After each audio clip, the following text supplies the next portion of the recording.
ஹல்லேலூயா.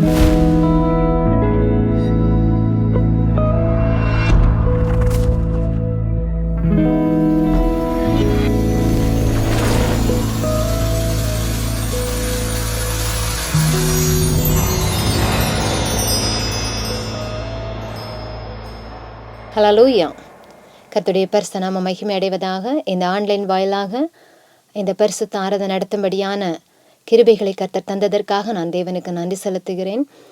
இந்த வாய்ப்பை அளித்த எங்களுடைய மாகாண தலைவர்களுக்கும் எங்களுடைய நன்றியை நாங்கள் தெரிவித்துக் கொள்கிறோம்.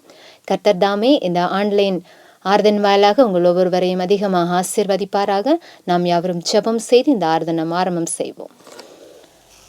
துதிக்கிறோம் அப்பா, துதிகள் மத்தியில் வாசம் செய்பவரை நன்றியோடு துதிக்கிறோம். இந்த நாளா நேரத்திற்காக உம்மை நன்றியோடு நாங்கள் துதிக்கிறோம் அப்பா. பரிசுத்தர் பரிசுத்தர் என்று பலகுடி தூதர்களால் போற்றப்படுகிற எங்கள் திரியேக தகப்பனே, இந்த நல்ல நாளிலும் இந்த காலை வேளையிலே அப்பா இந்த ஆராதனை நடத்தும்படியான கிருபைகளை என் தகப்பன் எங்களுக்கு தந்தீர். அதற்காக உமக்கு நன்றி.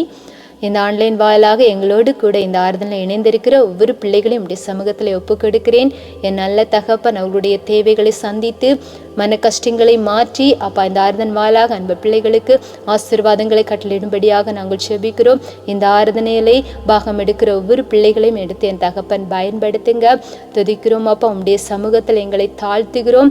எந்த ஒரு குறையும் இல்லாதபடி நாங்கள் நல்லபடியாக இந்த உலகத்திலே வாழ்வதற்கு அப்பா இந்த ஆராதனை எங்களுக்கு ஆசீர்வாதமாக இருக்க கிருபை செய்யும்படியாக அன்பான இயேசுவின் மூலம் செபிக்கிறோம் எங்கள் சுட நல்ல தகப்பனே. ஆமேன், ஆமேன். நாம் யாவரும் நம்முடைய பால் புத்தகத்தில் 168வது பாடலை பாடி நாம் தேவனுடைய நாமத்தை மகிமைப்படுத்துவோம். நேச இயேசுவே, நீரே என் நண்பர், ஆதலால் பாவம் யாவும் வெறுக்கிறேன். பிராணநாதரே, நீரே என் மீட்பர், முன்னிலும் இப்போவுமே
துதிகள் வாசம் பண்ணுகிறான பரலோக பிதாவே, இந்த வேளையில தோப்பனுடைய சமத்தை நீக்கி நாங்கள் நோக்கி பார்க்கிறோம் சுவாமி. உண்மை நோக்கி பார்த்து உங்கள் பிரகாசம் அடைந்த என்று சொன்ன அன்பின் தெய்வமே, அப்பா நாங்கள் பிரகாசம் உள்ளவர்களாக இந்த இடத்திலே நாங்கள் எங்கள் செலவிடும் ஒவ்வொரு நேரமும் எங்களுக்கு மிகவும் பிரயோஜனமாக இருக்கும்படியாக அப்பா நீ கிருபை செய்யும்படி உண்மை நோக்கி நாங்கள் ஜெபிக்கிறோம் ஆண்டவரே. அப்பா அங்கே வந்திருக்கிற ஒவ்வொரு பிள்ளைகளையும் தேவன் ஆசீர்வதிக்கும்படி நம்முடைய சமூகத்திலே நாங்கள் வேண்டுகிறோம் சுவாமி. என்ன நோக்கத்தோடு தப்புனோட பாத்திலே நாங்கள் வந்திருக்கிறோம் என்பது உமக்கு தெரியும் ஆண்டவரே. எங்கள் தேவைகள் யாவற்றையும் நீ சந்திக்கும்படியாக நம்முடைய சமூகத்தில் நாங்கள் ஜெபிக்கிறோம் ஆண்டவரே. நாங்கள் தோப்பனே ஸ்தோத்திரம் ஆண்டவரே, ஸ்தோத்திரம் ஆண்டவரே. இங்கு வந்திருக்கிறான ஒவ்வொருவரையும் அப்பா ஒவ்வொரு குடும்பங்களையும் நீர் ஆசீர்வதிக்கும்படி நம்முடைய சமூகத்தில் நாங்கள் ஜெபிக்கிறோம் ஆண்டவரே.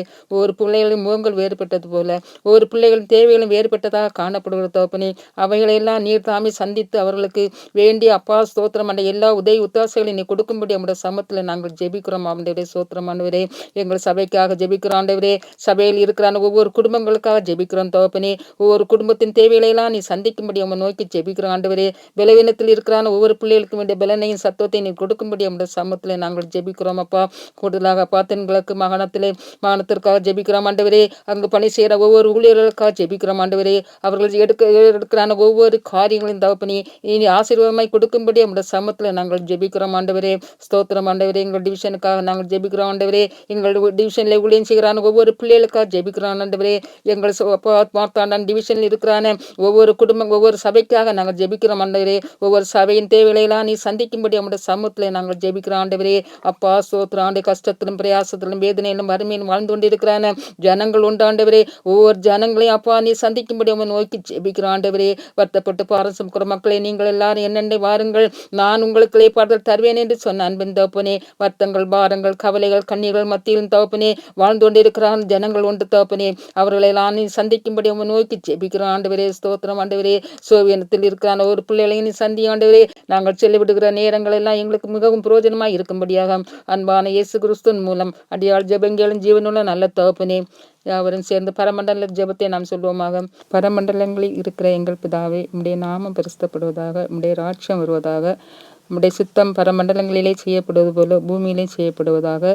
எங்களுக்கு வேண்டிய ஆகாரத்தை என்று எங்களுக்கு தாரும். எங்கள் கடனாளிகளுக்கு நாங்கள் மன்னிப்பது போல எங்கள் கடன்களை எங்களுக்கு மன்னியும். எங்களை சோதனைக்கு உட்படாமல் தீமையின்றி ரசித்துக் கொள்ளும். ராட்சியமும் வல்லமையும் மகிமையும் என்றென்றைக்கு முடியவில்லை. ஆமீன். வாசிக்கும்படியாக கொடுக்கப்பட்ட வேதாகமம் 2 கொரிந்தியர் 8ஆம் அதிகாரம் 1 முதல் 9 வரை உள்ள வசனங்கள். அன்றியும் சகோதரரே, மகதலேனியா நாட்டு சபைகளுக்கு தேவன் அளித்த கிருபையை உங்களுக்கு அறிவிக்கிறோம். அவர்கள் மிகுந்த உபத்திரவத்தினாலே சோதிக்கப்படுகையில் கொடிய தரித்திரமுடையவர்களாயிருந்தும் தங்கள் பரிபூர்ண சந்தோஷத்தினாலே மிகுந்த உதாத்தமாய் கொடுத்தார்கள். மேலும் அவர்கள் தங்கள் திராணிக்கு தக்கதாகவும் தங்கள் திராணிக்கு மிஞ்சியும் கொடுக்க தாங்களே மனதுள்ளவர்களாய் இருந்தார்கள் என்பதற்கு நான் சாட்சியாய் இருக்கிறேன். தங்கள் உபகாரத்தை பரிசுத்தவான்களுக்கு செய்யப்படும் தர்ம ஊழியத்தின் பங்கையும் தாங்கள் ஏற்றுக்கொள்ளும்படி அவர்கள் எங்களை மிகவும் வேண்டிக் கொண்டார்கள். மேலும் நாங்கள் நினைத்தபடி மாத்திரம் கொடாமல் தேவனுடைய சித்தத்தினாலே முன்பு தங்களை தாமே கர்த்தருக்கும் பின்பு எங்களுக்கும் ஒப்பு கொடுத்தார்கள். ஆதலால் தீத்து இந்த தர்ம காரியத்தை உங்களிடத்தில் தொடங்கினபடியே அதை முடிக்கவும் வேண்டுமென்று அவனை கேட்டுக்கொண்டோம்.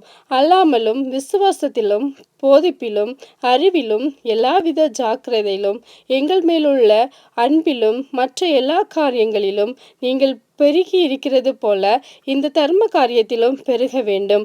இதை நான் கட்டளையாக சொல்லாமல் மற்றவர்களுடைய ஜாக்கிரதையை கொண்டு உங்கள் அன்பின் உண்மையை சோதிக்கும் பொருட்டே சொல்கிறேன். நம்முடைய கர்த்தராகிய இயேசு கிறிஸ்துவின் கிருபையை அறிவிக்கிறவர்களே, அவர் ஐஸ்வர்யமுள்ளவர்களாயிருந்தும் நீங்கள் அவருடைய தரித்திரத்தினாலே ஐஸ்வர்யவான்கள் ஆகும்படிக்கு உங்கள் நித்தம் தரித்திரரானீரே. ஆமேன்.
இந்த இடத்துல என்னை சாட்சியான தேவனுக்கு முதலாக நன்றி செலுத்துகிறேன். என் குடும்பத்தில் மே மாதம் என் எனக்கு ஒரு காலில் ஒரு வலி இருந்துச்சு. அதிலே ஆப்ரேஷன் பண்ணவும் அது நல்ல ஒரு விடுதலைக்கணும், எந்த ஆபத்துகள் இல்லாமல் தேவன் எங்களை பாதுகாத்தார். அதுபோல் என் மகன் பாரிய மகன் சிறு தவறுகள் செய்து வழி மாறி போனால் நான் தினமும் ஆலயத்தில் வந்து அவனுக்காக ப்ரேயர் பண்ணுவேன். அப்போ போன ஜனவரி மாதம் வாக்குத்தத்தம் எடுத்த போது உன் வழிகளை செவ்வைப்படுத்தின தேவன் எனக்கு வாக்கு தந்தார். அதை வைத்து தினமும் நான் வீட்டில் ஜெபம் பண்ணுவேன், ஆலயத்திலும் பண்ணுவேன். தேவன் என் ஜெபத்தை கேட்டு என் மகனை நல்லபடியாக ஒரு முழு மனிதனாக மாற்ற என் தேவன் கிருபை செய்தார். அது மட்டுமில்லை, என் குடும்பத்தில் என் கணவருக்கு பலவீனங்கள் வந்த போதிலும் என் தேவன் என் ஜெபத்தை கேட்டு எந்த ஆபத்துகளும் எந்த சோதனைகளும் வராதபடி எங்கள் குடும்பத்தை, என் மகளை, என் மகனை, என் பேர குழந்தைகளை ஆசீர்வாதமாக வழித்த தேவனுக்கு நன்றி சொல்லி என் சாட்சியை முடிக்கிறேன். அல்லேலூயா.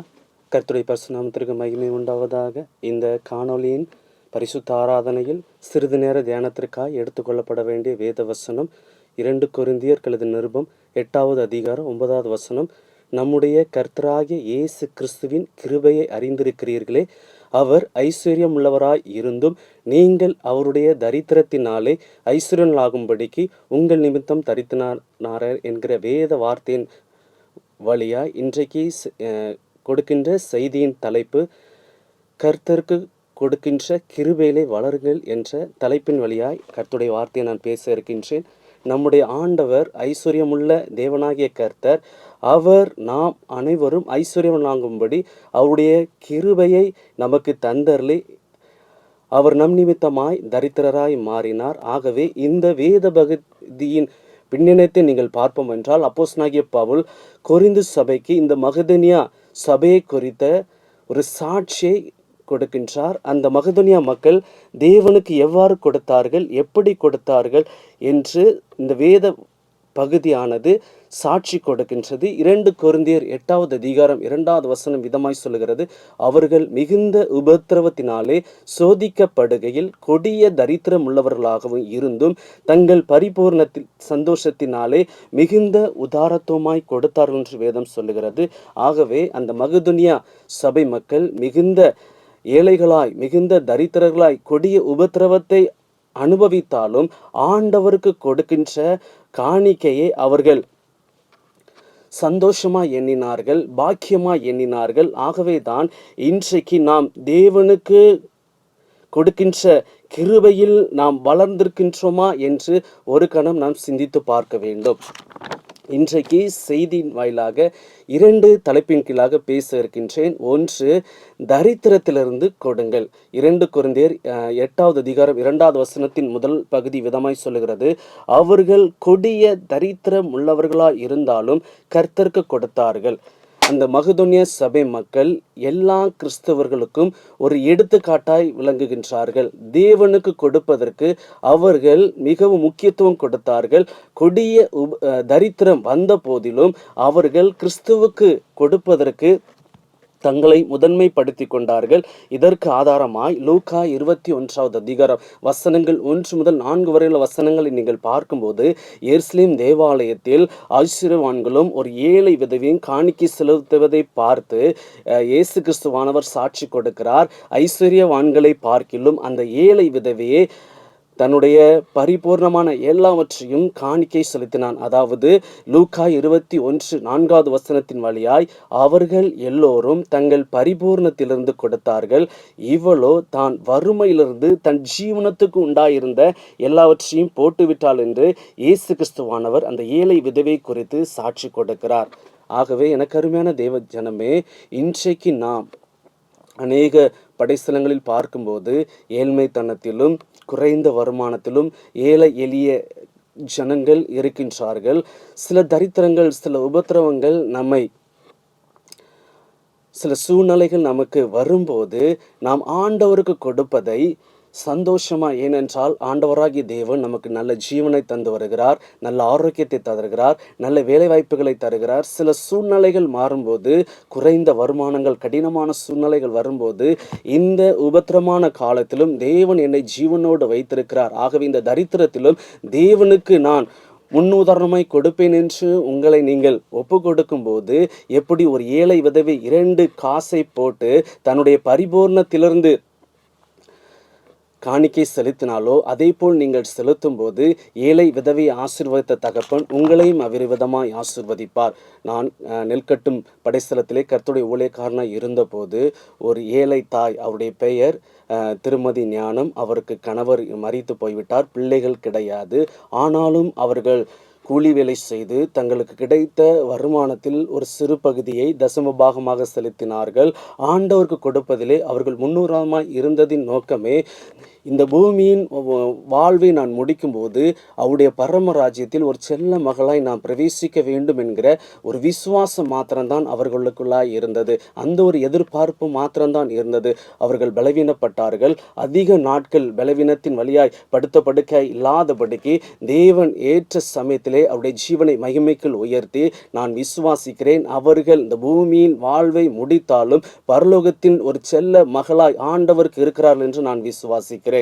நாம் வேதத்தை பார்க்கும்போது மத்தேயு எழுதின நற்செய்தி நூல் 6வது அதிகாரம் 26வது வசனம் விதமாய் சொல்லுகிறது, ஆகாயத்து பட்சிகளை கவனித்து பாருங்கள், அவைகள் விதைக்கிறதும் இல்லை, அறுக்கிறதும் இல்லை, களஞ்சியங்களில் சேர்த்து வைக்கிறதும் இல்லை, அவைகளை உங்கள் பரமபிதா பிழைப்பூட்டுகிறார், அவைகளை பார்க்கிலும் நீங்கள் விசேஷித்தவர்கள் அல்லவா என்று ஒரு கேள்வியை எழுப்புகிறார். ஆகவே இந்த உலகத்தில் உள்ள சகல ஜீவராசிகளுக்கும் ஆகாரம் கொடுத்து பிழைப்பூட்டுகிற தகப்பன் அவருடைய பிள்ளைகளாய் அவருடைய சாயலாய் இருக்கிற நம்மை ஆசீர்வதித்திருக்கிறார். நம்மை நிதமும் நிறைவாய் நடத்துகிறார். அப்படிப்பட்ட ஆண்டவர் சில உபத்திரவமான காலங்கள், சில தரித்திரமான சூழ்நிலைகள் வந்தாலும் நாம் சோர்ந்து போகாதபடிக்கு தேவனுக்கு நாம் நம்முடைய பரிபூர்ணத்திலே அவருக்கு காணிக்கை செலுத்தும் போது ஆண்டவராகிய தேவன் நிச்சயமாய் நம்மையும் நம்முடைய குடும்பத்தையும் ஆசீர்வதிக்க வல்லவராய் இருக்கிறார்.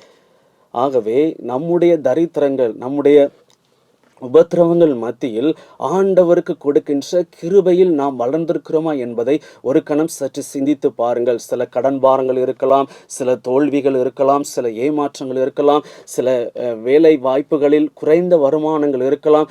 ஆகவே ஆண்டவராகிய தேவ கரத்தில் உங்கள் உபத்திரவங்களையும் பாடுகளையும் அர்ப்பணித்து தேவன் உங்களுக்கு கொடுத்த ஆசீர்வாதத்தில் அவருக்கு நீங்கள் கிருபையாய் கொடுக்கும்போது அவர் உங்களை ஆசீர்வதித்து உங்களுடைய உபத்திரவங்களை, உங்களுடைய பாடுகளை மாற்றி உங்களை ஆசீர்வதிக்க வல்லவராய் இருக்கிறார். ஆகவே இரண்டாவது காரியம், யாத்ராகமம் 25வது அதிகாரம் 2வது வசனம் விதமாய் சொல்லுகிறது, இஸ்ரவேல் புத்திரர் எனக்கு காணிக்கை கொண்டு வரும்படி அவருக்கு சொல்லு, மனப்பூர்வமாய் உற்சாகத்துடன் கொடுப்பவன் எவனோ அவனிடத்தில் எனக்கு காணிக்கை வாங்குவீர்களாக என்று வேதம் சொல்லுகிறது. ஆகவே மனப்பூர்வமாய் உற்சாகமாய் கொடுக்கிறவனிடத்தில் எனக்கு காணிக்கை வாங்கி என்று கர்த்தராகிய தேவன் மோசேயை பார்த்து இந்த வார்த்தையை உரைக்கிறார். ஆகவே நாம் செலுத்துகின்ற காணிக்கை மனப்பூர்வமாய் இருக்கின்றதா? 2 கொரிந்தியர் 9வது அதிகாரம் 7வது வசனம், அவனவன் விசனமாயும் அல்ல கட்டாயமாயும் அல்ல, தன் மனதில் நியமித்தபடியே கொடுக்க கடவன், உற்சாகமாய் கொடுக்கிறவனிடத்தில் தேவன் பிரியமாய் இருக்கிறார். ஆகவே வேதம் சொல்லுகிறது, தேவனுக்கு நாம் காணிக்கை கொடுக்க வேண்டும், அதுவும் மனப்பூர்வமாய் உற்சாகமாய் கொடுக்க வேண்டும். உற்சாகமாய் கொடுக்கிறவனிடத்தில் தேவன் அதிக பிரியமாய் இருக்கிறார் என்று வேதம் சொல்லப்படுகின்றது. ஆகவே ஒவ்வொரு மாதமும் தேவன் நல்ல வேலைவாய்ப்புகளை தருகிறார், நல் வருமானங்களை தருகிறார், நம்முடைய குடும்பத்தின் தேவைகளை சந்திக்கிறார். ஆகவே ஆண்டவருடைய ஆலயத்தில் நாம் காணிக்கை செலுத்தும் போது நாம் மனப்பூர்வமாய் காணிக்கை செலுத்துகிறோமா என்று ஒரு கணம் சிந்தித்து பார்க்க வேண்டும். வேதத்தில் ஒரு சம விதமாய் சொல்லப்படுகிறது. சங்கீதக்காரனாகிய தாவீது தன் யுத்தங்கள் எல்லாம் முடித்து சமாதானமாய் இருக்கும்போது தேவனுக்கு ஒரு ஆலயத்தை கட்ட வேண்டும் என்று அவன் வாஞ்சிக்கின்றான். தேவனுடைய சமூகத்தில் தன்னை அர்ப்பணித்து தேவனுடைய ஆலயத்தை கட்டுவதற்கான சித்தத்தை கேட்டபோது, உன்னுடைய கரங்களில் இரத்த பலி இருக்கின்றது, ஆகவே உனக்கு பின் வருகின்ற உன் மகனை கொண்டு எருசலேமிலே பெரிய தேவாலயத்தை எழுப்புவேன் என்று அவருக்கு வாக்குத்தத்தம் பண்ணினார். ஆனால் அந்த வாக்குத்தத்தத்தை ஏற்றுக்கொண்ட சங்கீதக்காரனாகிய தாவீது தன்னுடைய காலங்களில் அந்த ஆலயத்தின் பணிகளுக்கென்று சில காரியங்களை, சில முயற்சிகளை அவள் ஏறெடுத்த போது அந்த இஸ்ரவேல் தேசத்தின் ஜனங்களிடத்தில் நான் இவ்விதமாய் ஒரு ஆலயத்தை என்னுடைய மகனுடைய காலங்களில் கட்ட வேண்டும் என்று கர்த்தர் சித்தம் வைத்திருக்கிறார். ஆகவே அந்த ஆலயத்தின் பணிகளுக்காய் நான் சில காரியங்களை நான் சொல்லுகிறேன், அப்படிப்பட்ட காரியங்களை நீங்கள் ஏற்றுக்கொண்டு செய்ய வேண்டும் என்று சொன்னபோது அந்த ஜனங்களும் ஏற்றுக்கொண்டு அவருடைய கரங்களில் இருந்த செல்வங்கள், அந்த ஆலய கட்டுமானத்திற்கான பொருட்கள், வெள்ளிகள், சகல காரியங்களையும் அவர்கள் கொடுப்பதில் அவர்கள் மனப்பூர்வமாக இருந்தார்கள். இதை நாம் 1 நாளாகமம் 29வது அதிகார வசனங்கள் 1 முதல் 17 வரையுள்ள வசனங்களை நீங்கள் பார்க்கும்போது அவர்கள் தேவனுக்கு ஆலயத்தின் கட்டுமான பணிகளுக்கு உற்சாகமாக மனப்பூர்வமாக கொடுத்தார்கள் என்று வேதம் சொல்லுகிறது. அது மாத்திரமில்லாமல் இப்படி மனப்பூர்வமாய் கொடுத்ததற்காக ஜனங்கள் சந்தோஷப்பட்டார்கள், உத்தம இருதயத்தோடு உற்சாகமாய் கர்த்தருக்கு கொடுத்தார்கள். ஆகவே எனக்கு அருமையான தேவச்சனமே, இன்று நம்முடைய இந்திய தென்கிழக்கு மாகாணங்களில் அநேக படைஸ்தலங்களில் கர்த்தருடைய ஆலய பணிகள் நடைபெற்று கொண்டிருக்கிறது. ஒரு சில படைஸ்தலத்தை சார்ந்த ஊழியர்களும் படைஸ்தலத்தை சார்ந்த லோக்கல் உத்தியோகஸ்தர்களும் உங்கள் படைஸ்தலத்தை அணுகி சில உதவிகளுக்காய் ஆலய கட்டுமான பணிகளுக்காய் கடந்து வரும்போது அவர்களை நீங்கள் ஏற்றுக்கொண்டு அந்த ஆலயத்தின் பணிகளுக்காய் மனப்பூர்வமாய் கொடுக்கும்போது தேவன் உங்களை அபிரிவிதமாய் ஆசீர்வதிக்கின்றார். ஆகவே 2 நாளாகமம் 29வது அதிகாரம் 14வது வசனம் விதமாய் சொல்லுகிறது, இப்படி மனப்பூர்வமாய் கொடுக்கும் திராணி உண்டாவதற்கு நான் எம்மாத்திரம் எல்லாம் உம்மால் உண்டானது உமது கரத்திலே வாங்கி அதை உமைக்கே கொடுத்தும் என்று இஸ்ரவேல் ஜனங்கள் சாட்சி கொடுத்தார்கள். ஆகவே எனக்கு அருமையான தேவச்சனமே, தேவன் இந்த உலகத்தில் நம்மை பிறந்த நாள் முதல் ஒவ்வொரு வயதிலும் ஒவ்வொரு பருவத்திலும் நமக்கு வேண்டிய ஞானத்தை தருகிறார், சரீர வளர்ச்சியை தருகிறார், கல்வி ஞானத்தை தருகிறார், ஏற்ற காலங்களில் நல்ல வேலை வாய்ப்புகளை தருகிறார், நல்ல வருமானங்களை தருகிறார். அது மாத்திரம் இல்லாமல் நம்மை குடும்பமாய் ஆசீர்வதித்து உயர்த்துகின்றார். ஆகவே தேவனுக்கு சாட்சியாக இருக்கின்ற நாம் தேவனுடைய ஆலய பணிகளுக்கானாலும் சரி, தேவனுடைய ஆலயங்களில் நாம் செலுத்துகின்ற காணிக்கானாலும் சரி, மனப்பூர்வமாய் உற்சாகமாய் கொடுக்கும் போது தேவனுடைய பிரியம் இன்னும் அதிகமாக இருந்து அவர் உங்களை மாத்திரமல்ல உங்கள் பிள்ளைகளையும் உங்கள் சந்ததிகளையும் அபிரிவிதமாய் ஆசீர்வதிக்கிறார். ஆகவே எனக்கு அருமையான தேவச்சனமே, 2 காரியங்களை நாம் சிந்தித்தோம். ஒன்று, கொடிய தரித்திரத்தில் மிகுந்த உபத்திரவத்தில் மகதன்யா சபை மக்கள் ஆண்டவர்க்கென்று கொடுக்கின்ற கிருபையில் அவர்கள் பரிபூர்ண சந்தோஷத்தை வெளிப்படுத்தினார்கள். 2வது, மனப்பூர்வமாய் உற்சாகமாய் கொடுக்கின்ற கிருபையில் நாம் வளர வேண்டும். ஆகவே தேவன் அவருடைய ஐஸ்வர்யத்தின்படி அவர் நமக்கு இலவசமாய் தந்த ரட்சிப்பின் வழியாய் இன்று நமக்கு ஒரு நிறைவை ஆண்டவர் தந்திருக்கின்றார். பரலோகத்தின் பங்கை பெற்றுக்கொள்ளுகின்ற ஒரு சுதந்திரத்தை, ஒரு பங்கை நமக்கு தந்திருக்கின்றார். இதே நிறைவோடு வாழ்கின்ற நாம் நமக்கு என்ன தரித்திரங்கள், என்ன உபத்திரவங்கள், பாடுகள், வேதனைகள் வந்தாலும் சரி, ஆண்டவர் எங்களை திருப்தியாய் நடத்துகிறார். அந்த சந்தோஷத்திலே, அந்த நிறைவிலே ஆண்டவருக்கு நான் மனப்பூர்வமாய் என்னுடைய காணிக்கைகளை செலுத்துவேன் என்று உங்களை அர்ப்பணிக்கும் போது ஆண்டவராகிய தேவன் உங்களையும் உங்கள் குடும்பங்களையும் உங்கள் சந்ததிகளையும் ஆண்டவர் அபிரிவிதமாய் ஆசீர்வதிப்பாராக. ஆமென். யாவரும் நாம் ஜெபம் செய்வோமாக. கையிடும் வேளையில் ஆசீர்வாதமும் கலங்களில் நிரம்பிடும் தானியமும், கையிடும் வேளையில் ஆசீர்வாதமும் கலங்களில் நிரம்பிடும் தானியமும், நிறைவான நன்மை உண்டாக கர்த்தர் உன்னை மேன்மையாக வைப்பார். நிறைவான நன்மை உண்டாக கர்த்தர் உன்னை மேன்மையாக வைப்பார். கர்த்தர் உன்னை மேன்மையாக வைப்பார். நீ கலங்காதே மனமே. எங்களை நேசித்து வழிநடத்துகிற எங்கள் அன்பின் நல்ல பிதாவை, நீர் கொடுத்த இந்த காணொலியின் வழியான அப்பா பரிசுத்த ஆராதனைக்காய் நன்றியோடு துதிக்கின்றோம், உம்மை ஸ்தோத்திரிக்கின்றோம். அப்பா, சிறிது நேரம் உம்முடைய வேதத்தின் வழியாய் கர்த்தருக்கு கொடுக்கின்ற கிருபையிலே வளருங்கள் என்கிற அப்பா தலைப்பிலே உம்முடைய வார்த்தையை சிந்திக்கும்படியான ஒரு பாக்கியத்தை நீர் கொடுத்தமைக்காய் எமக்கு நன்றி. அப்போஸ்தலனாகிய பவுல் கொரிந்து சபைக்கு அப்பா இந்த திருவார்த்தையை கொடுத்ததின் நோக்கமே அப்பா அவர்கள் சகல விதமான காரியங்களிலும் வளர்ந்திருந்தார்கள், பெருகியிருந்தார்கள். கர்த்தருக்கு கொடுக்கின்ற கிருபையிலே அவர்கள் வளர வேண்டும் என்று சொல்லி மகதனியா சபை அப்பா ஒரு சாட்சியாய் கொடுக்கின்றார். இந்த உலகத்தில் உள்ள எல்லா கிறிஸ்தவர்களுக்கும் ஒரு சாட்சியாய் இந்த மகதனியா திருச்சபை காணப்படுவதைப் போல அப்பா எங்கள் ஆண்டவருக்கு முன்பாக நாங்கள் ஒரு சாட்சி உள்ளவர்களாய், மகிமை உள்ளவர்களாய் ஜீவிக்க எங்கள் அப்பா ஜனங்களை நீர் தகுதிப்படுத்தும்படியாய் நாங்கள் மன்றாடுகிற சாமி. மகதனியா சபை மக்கள் கொடிய தரித்திரத்திலும் மிகுந்த உபத்திரவத்திலும் அவர்கள் பரிபூர்ணமாய் தங்கள் காணிக்கை கொடுத்தார்கள். அவர்கள் தங்கள் திராணிக்கும் மிஞ்சியும் அப்பா காணிக்கை கொடுப்பதில் தங்களை ஒப்பு கொடுத்தார்கள். அதே போல அப்பா எங்கள் இந்திய தென்கிழக்கு மாகாணத்தில் உள்ள அநேக படைஸ்தலங்களில் அப்பா ஏழ்மைத்தனங்களிலும் தரித்திரங்களிலும் கடினமான சூழல் வாழ்ந்து கொண்டிருக்கின்ற ஜனங்களை உடைய கரத்தில் அர்ப்பணிக்கிற சாமி. அப்பா, இந்த பூமியின் வாழ்வை எங்கள் ஆண்டவர் எங்களுக்கு தந்திருக்கின்றார். அவர் தந்த பரிபூர்ணத்தினாலே என்ன பாடுகள், என்ன உபத்திரவங்கள், என்ன கடினமான சூழ்நிலைகள் வந்தாலும் எங்கள் ஆண்டவருக்கு கொடுக்கின்ற கிருபையில் வளர்கின்ற பாக்கியத்தை அப்பா ஒவ்வொரு ஏழை எளிய ஜனங்களுக்கு நீர் கொடுக்கும்படியாய் நாங்கள் மன்றாடுகிற சாமி. எங்களுடைய முன்னோர்கள் பரிபூர்ணமாய் தங்களுடைய காணிக்கை செலுத்தது நிமித்தமாய் அவருடைய சந்ததிகளாய் இருக்கின்ற நாங்கள் இன்று படிப்பறிவிலும் சகல வேலைவாய்ப்புகளிலும் தேவன் எங்களை உயர்த்திருக்கிறார். அதே சாட்சியை, அதே கிருபைகளை இன்னும் ஏழ்மைத்தனத்தில் கொடிய தரத்தில் இருக்கிற ஜனங்கள் கண்டு கொள்ளத்தக்கதான விசுவாசங்களை நீர் கொடுக்கும்படியாய் நாங்கள் மன்றாடுகிற சாமி. மனப்பூர்வமாய் உற்சாகமாய் அப்பா உமக்கு காணிக்கை கொடுக்கின்ற கிருபையில் வளர்கின்ற ஜனமாய் எங்கள் படைஸ்தலத்தில் இருக்கின்ற ஒவ்வொரு பிள்ளைகளையும் ஒவ்வொரு குடும்பங்களை நீர் தகுதிப்படுத்தும்படியாய் நாங்கள் மன்றாடுகிற சாமி. விசேஷமாய் ஒவ்வொரு மாதமும் நாங்கள் படைக்கின்ற அப்பா தசமபாக காணிக்கையிலும் சரி அப்பா, விசேஷமாய் இந்த புதிய மாதத்தில் அப்பா நாங்கள் செலுத்திருக்கின்ற தன்னைவர்த்தல் காணிக்கையானால் சரி,